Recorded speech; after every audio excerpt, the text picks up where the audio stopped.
ओम श्री कृष्णाय नमः। आप सभी का मेरे YouTube चैनल पर हार्दिक स्वागत है। भगवान श्री कृष्ण की कृपा सदा आप और आपके परिवार पर बनी रहे। आप सब सदा स्वस्थ और निरोगी रहे। इससे पहले के अध्याय में आपने सुना था कि किस प्रकार 5 कन्याएं ऋषि पुत्र को मोहित करने वो पांचों की पांचों ऋषि पुत्र को अपने कामदेव रूपी बाणों से घायल करने का प्रयास कर रही थी, परंतु ऋषि पुत्र वहां पर से कहीं अनिष्ट आशंका से अदृश्य हो गया। अब आगे क्या हुआ इसका वृतांत जानने के लिए आइए सुनते हैं माघ मास महात्म का अध्याय 19।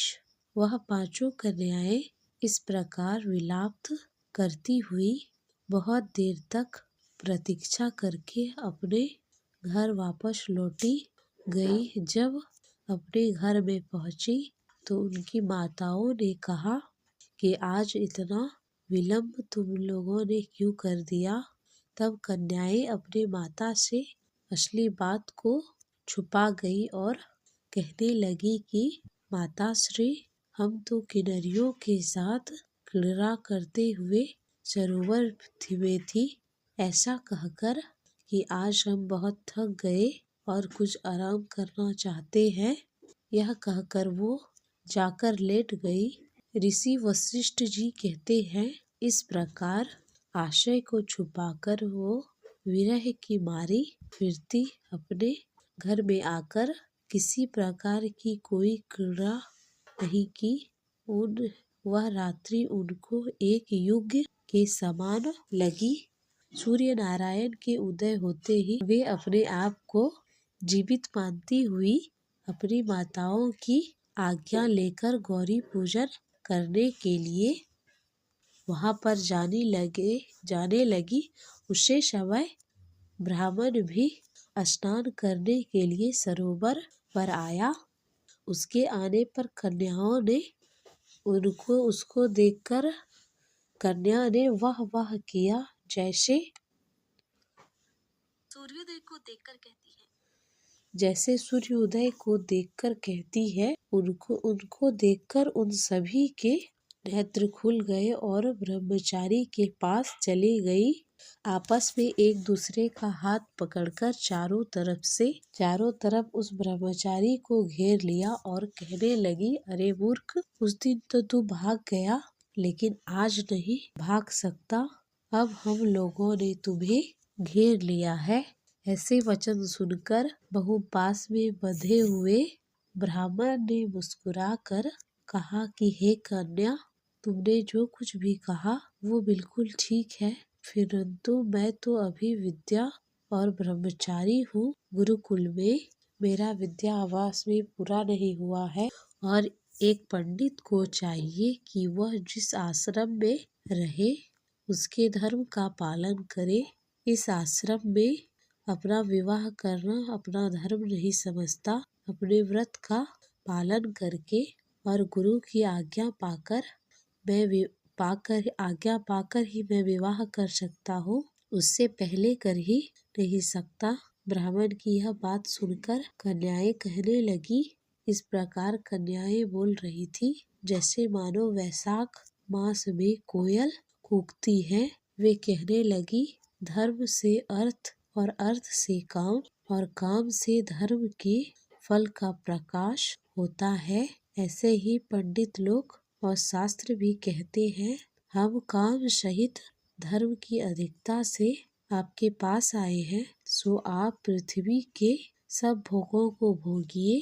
कन्याओं की बात सुनकर ब्राह्मण कहने लगा, हे कन्याओं, तुम्हारे वचन एकदम सत्य है, किंतु मैं अपने व्रत को समाप्त करके ही विवाह करूंगा। उससे पहले मैं विवाह कदापि नहीं कर सकता।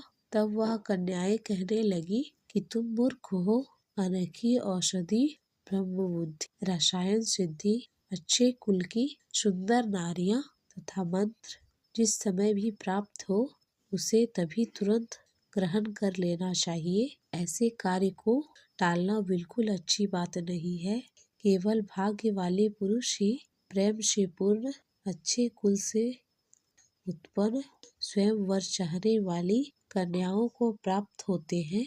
कहाँ हम अनोखी नारियां, कहाँ आप तपस्वी बालक। हमारा तो हे ब्राह्मण पुत्र मेल ही बेमेल है।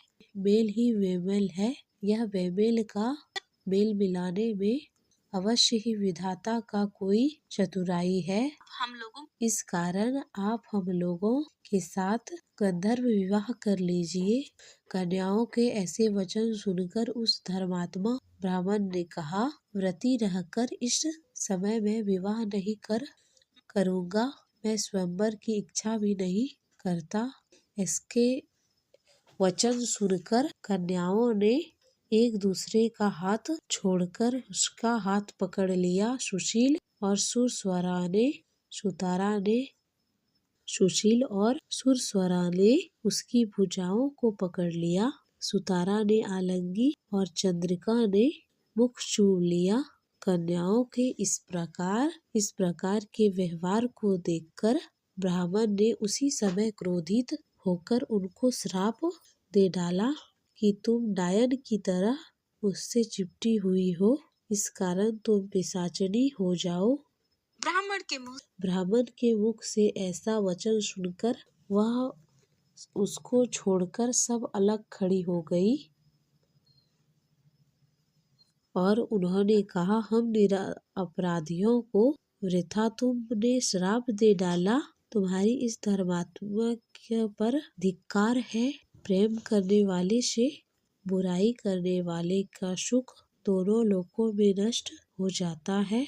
इसलिए तुम भी हम लोगों के साथ ही पिशाच हो जाओ। तब वह आपस के क्रोध से उस सरोवर पर पिशाच और पिशाचनी हो गई और फिर पिशाच और पिशाचनी कथित शब्दों से अपने अपने कर्मों को भोगने लगे। वशिष्ठ जी कहने लगे, हे राजन, इस प्रकार वह पिशाच उस सरोवर के इधर उधर फिरते रहे। बहुत समय पश्चात मुनियों में श्रेष्ठ लोमर्ष ऋषि पौष शुक्ल चतुर्दशी को उस अछोद सरोवर पर स्नान करने के लिए आए। जब सुधा से अर्थात भूख से दुखी पिशाचों ने उनको देखा तो उनकी हत्या कर दी। हत्या करने के लिए गोल बांधकर उनके चारों तरफ उन्हें घेर लिया। वेद रिधि ब्राह्मण भी वहां पर आ गए और उन्होंने लोमर्ष ऋषि को साष्टांग प्रणाम किया। फिर पिशाच ऋषि के तेज के सामने ठहर ही नहीं पाए और दूर जाकर खड़े हो गए। वेद रिधि हाथ जोड़कर लोमर्ष ऋषि से कहने लगे कि भाग्य से ही ऋषियों के दर्शन होते हैं। फिर उन्होंने गंधर्व कन्या अपने पुत्र का निश्चय देते हुए सब वृत्तांत का सुनाया और कहने लगे कि हे मुनिवर, यह सब श्राप मोहित होकर के सामने खड़े हुए हैं।